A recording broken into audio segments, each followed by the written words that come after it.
Yo, Bismillahirrahmanirrahim. Assalamualaikum warahmatullahi wabarakatuh. Waalaikumsalam warahmatullahi wabarakatuh. Perkenalkan, kami dari kelompok 6. Di sini kami mempresentasikan hasil kerja kelompok kami, yaitu pada produk manufacturing yang disusun oleh Lukman Hakim.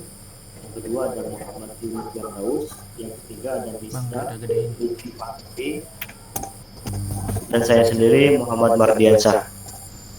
Nah, produk yang kami desain yaitu Loli Joy es lilin. Langsung aja, apa sih Loli Joy es lilin dan bagaimana cara membuatnya, mendesainnya, dan juga cara memasarkan dan juga siklus hidup produk ini. Nah, langsung aja. Yang pertama akan dipresentasikan oleh Lukman Hakim. Silakan, Lukman.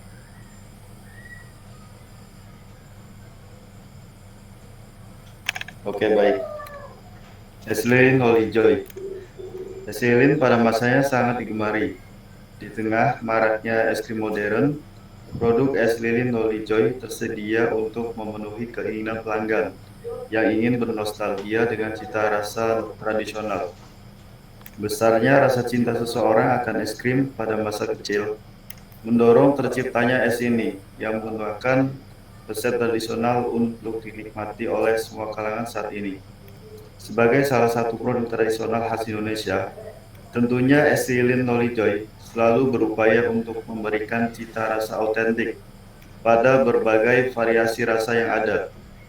Saat ini es lilin Noli mempunyai berbagai macam rasa, seperti durian, coklat, stroberi, kacang hijau, kacang merah, alpukat, taro, jagung, kelapa, mangga, dan melon.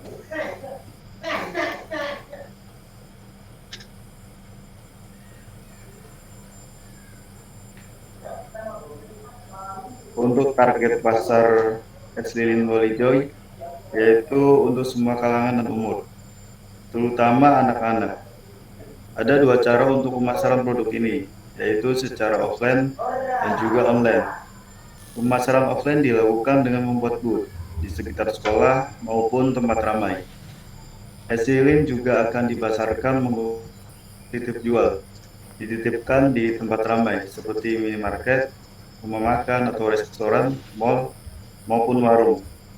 Selain itu juga tersedia di GoFood maupun GrabFood, dan juga marketplace di Shopee, Tokopedia, Bukalapak, Lazada maupun Instagram dengan pengiriman daerah Jabodetabek. Untuk bill of material es lilin Loli Joy, untuk satu packnya terdiri dari isinya, stick, dan juga kemasannya. Untuk isinya terdiri dari susu, santan, buah, tepung maizena, dan juga air perasan jeruk nipis.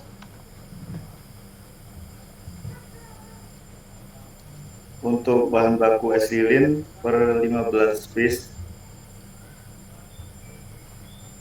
yaitu packnya terdiri dari 65 gram. Isinya yaitu yang tadi disebutkan, ada susu kental manis, gula pasir, buah, tepung, maizena, santan cair, air jeruk nipis. Dari data tersebut dapat diketahui bahwa untuk menghasilkan produk es lilin Loli Joy dibutuhkan isi dengan berat 65 gram, diperoleh dengan cara produksi sendiri. Kemasan lilin diperoleh dengan cara membeli dari supplier. Komponen level 2 merupakan kumpulan dari item isi. Untuk selanjutnya akan dibacakan oleh Muhammad Hilmi. Saudara Mirja mungkin. Mikja. Mikja. Oh ya, sorry. Terima kasih untuk Saudara Lukman dan Muhammad Hilmi. Materi selanjutnya yaitu siklus hidup produk. Kenapa disebut siklus hidup produk? Karena penerimaan pasar terhadap suatu produk memiliki siklus. Ada kalanya permintaan meningkat tajam dan mengalami penurunan penjualan dan bahkan habis. Siklus hidup produk terdiri dari 4 tahap, yaitu tahap pengenalan, tahap pertumbuhan, tahap pendewasaan, dan tahap penurunan. Lanjut.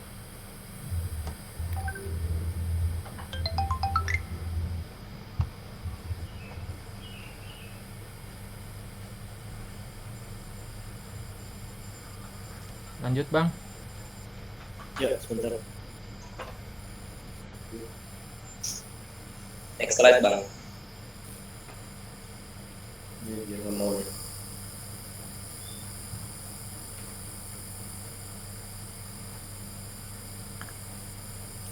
Oke.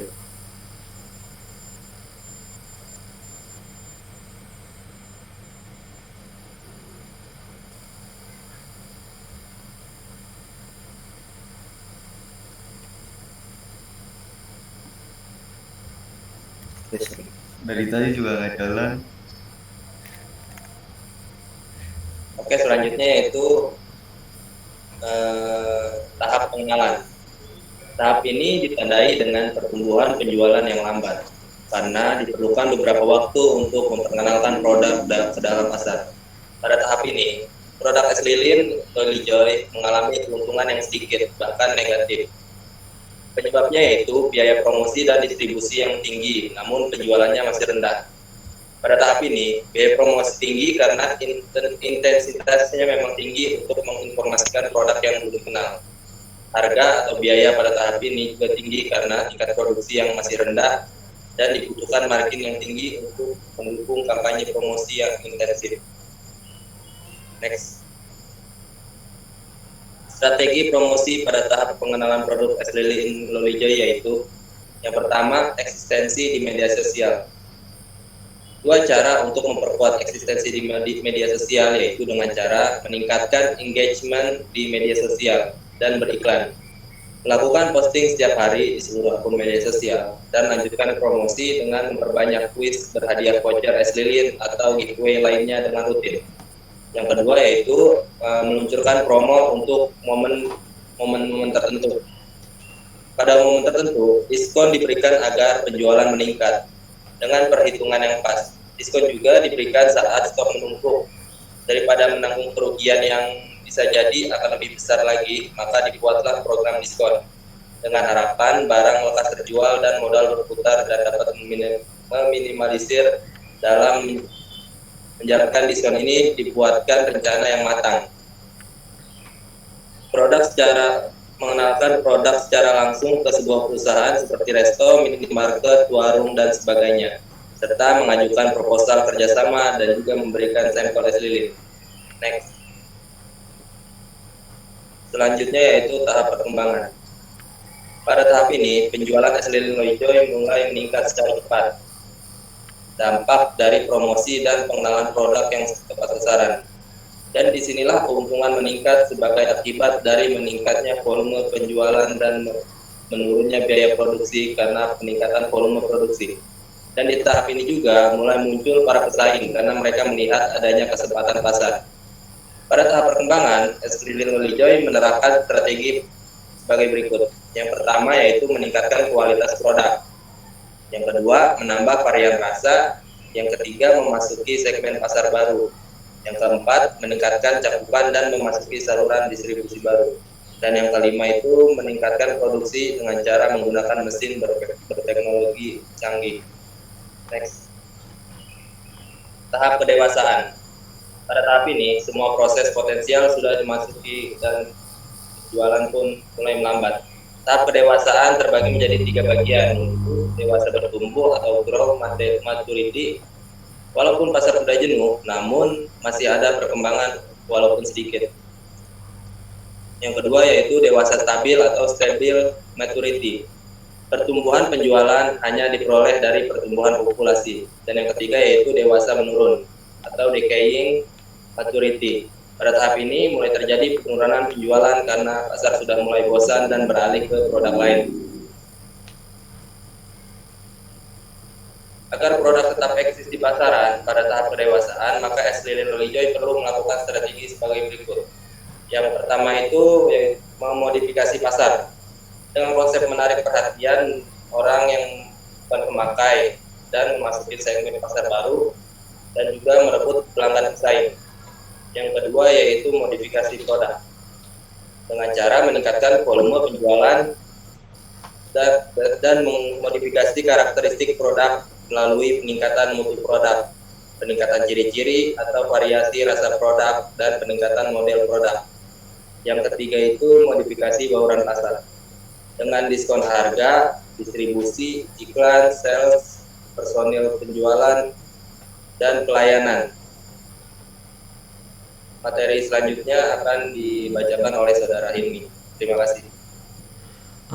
Baik, terima kasih. Selanjutnya tahap penurunan. Semua produk pasti akan mengalami penurunan, termasuk juga produk S-Loli ini. Yang membedakan hanya waktu saja, ada yang singkat, bahkan ada yang lama sekali seolah-olah tanpa batas waktu. Penurunan penjualan S-Loli terjadi karena beberapa sebab, diantaranya adalah penemuan teknologi baru, peralihan selera konsumen, dan meningkatkan pesaing dari baik dari domestik ataupun luar.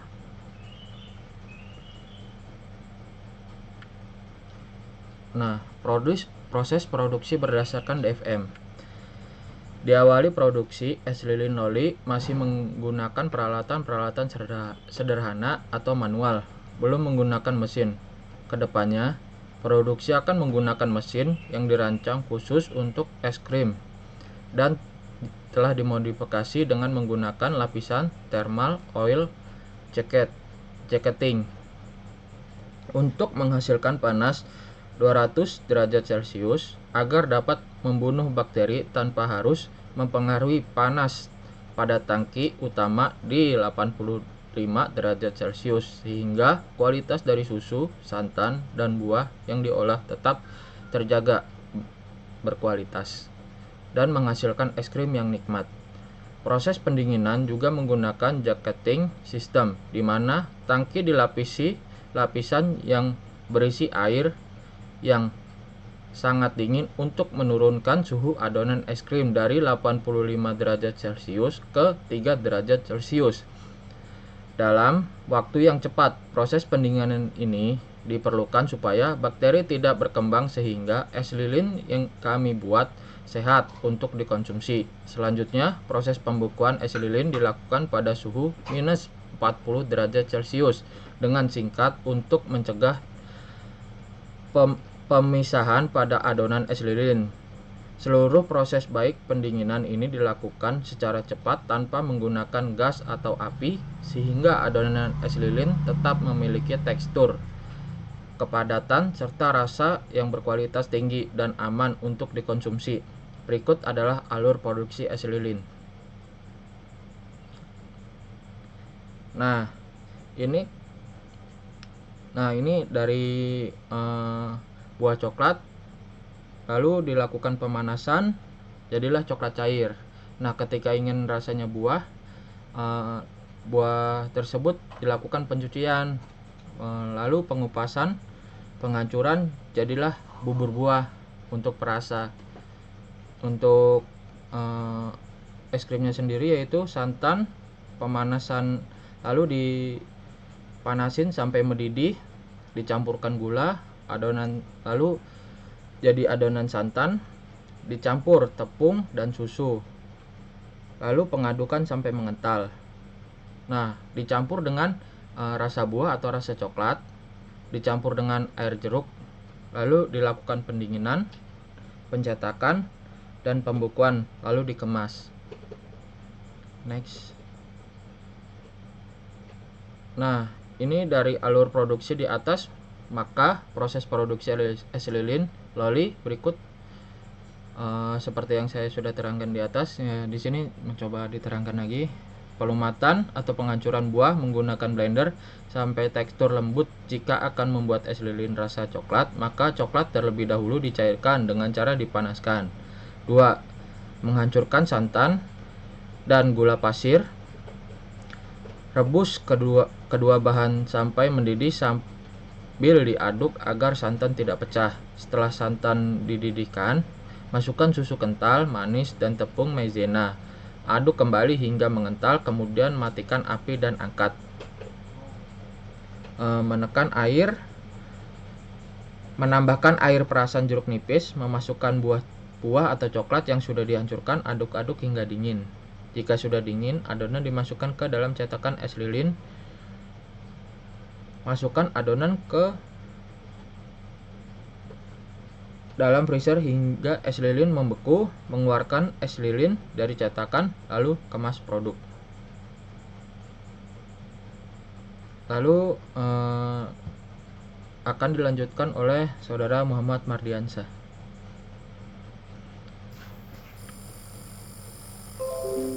Terima kasih Bang Hilmi untuk penjelasannya. Lanjut untuk proses akuntansi mulai dari pemesanan produk sampai dengan produk diterima. Nah, berikut rincian biaya perlengkapan. Jadi pada saat kita akan mendirikan es lilin ini, kita mengeluarkan budget, yaitu seperti pertama ada booth jualan, yang satu piece-nya harganya 1 juta rupiah. Bila dua, kita butuhkan 2 piece, harganya 5.000, total 10.000. Lalu yang ketiga ada keranjang buah, 1 piece itu harganya 10.000. Lalu yang keempat ada baskom stainless, 1 piece harganya 25.000. Lalu panci stainless, 1 piece harganya 135.000.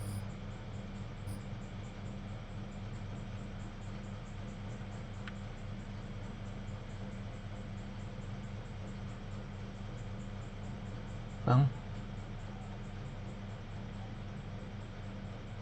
kok hilang? Plastik, cetakan es lilin, freezer, full box, sewa tempat. Dan dari harga-harga ini di total semua biaya perkiraan untuk membangun usaha es lilin ini yaitu sekitar kurang lebih 3.546.500 rupiah. Nah, dari mana biaya ini? Biaya ini didapat dari tabungan teman-teman yang akan mendirikan usaha es lilin. Lalu untuk pembelian bahan baku 1 kali produksi. Nah, 1 kali produksi di sini kita bisa jelaskan. Yang pertama, kita membutuhkan susu kental manis putih 7 saset yang harga per sasetnya adalah 2.000, jadi total 14.000. Yang kedua, kita membutuhkan gula pasir seberat 200 gram, harga 35 rupiah, jadi totalnya 7.000. Terus yang ketiga ada aneka buah yang ini dimasukkannya satuan untuk bermacam-macam buah, yaitu 80.000. Yang keempat ada coklat batang 1 kilogram dengan harga 18.500. Yang kelima ada tepung maizena 300 gram dengan harga 10.000. Lalu yang keenam ada santan, kita butuhkan 7 liter, harga satuan 15.000. Yang ketujuh ada jeruk nipis 1/4 kilogram 4.000.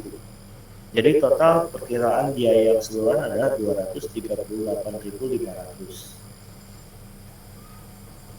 Modal awal usaha es lilin yang dibutuhkan dari data di atas adalah sebagai berikut. Tadi sudah saya jelaskan, yang pertama ada alat, yaitu total 3.546.500 ditambah bahan 238.500, jadi total biayanya adalah 3.785.000. Dari bahan yang tersedia dapat dibuat es lilin sebanyak 100 buah. Harga es lilin per buah adalah 5.000, sehingga didapat yaitu penghasilan kotor dibagi harga jual kali es lilin yang dihasilkan. Jadi 5.000 dikali 100 menjadi sama dengan 500.000 rupiah. Nah, perkiraan laba yang didapat, yang pertama penghasilan kotor 1 kali produksi 500.000, yang kedua modal awal membeli bahan baku. Nah, kenapa untuk alat tidak dimasukkan? Karena alat itu sifatnya bisa dipakai berulang. yang kita butuhkan yang harus di recycle adalah bahan. Nah, yang jadi kita beli adalah bahan.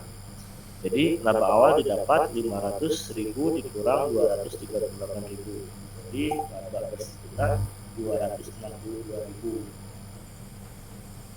Dari satu kali produk akan habis selama 2 hari atau dalam 1 hari pemasaran akan habis 50 buah produk es lilin.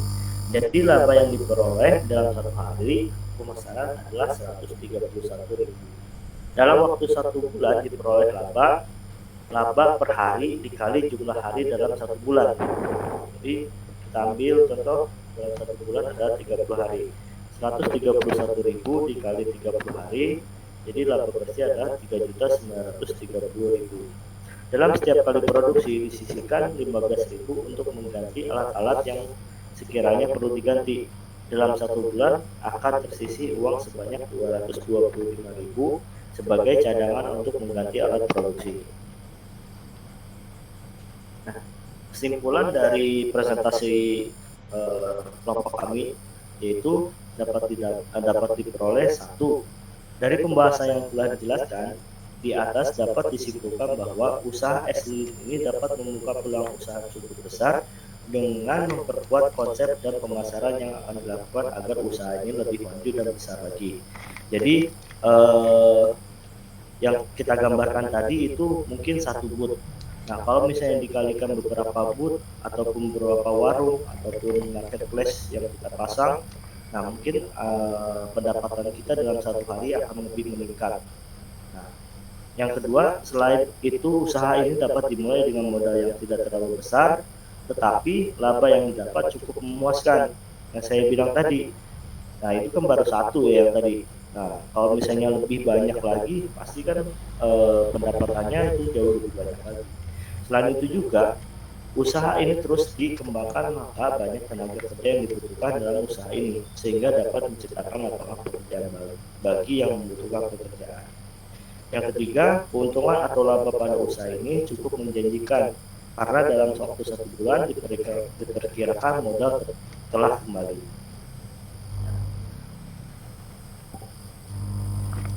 Sekian presentasi dari kelompok kami tentang usaha es lilin. Semoga apa yang kami sampaikan dapat memberikan manfaat kita semua, khususnya bagi kelompok kami, dan memenuhi tugas untuk mata kuliah Virtual Engineering. Sekian dari kami. Mohon maaf bila ada kekurangan. Wabillahi taufiq wal hidayah. Wassalamualaikum warahmatullahi wabarakatuh. Waalaikumsalam warahmatullahi wabarakatuh.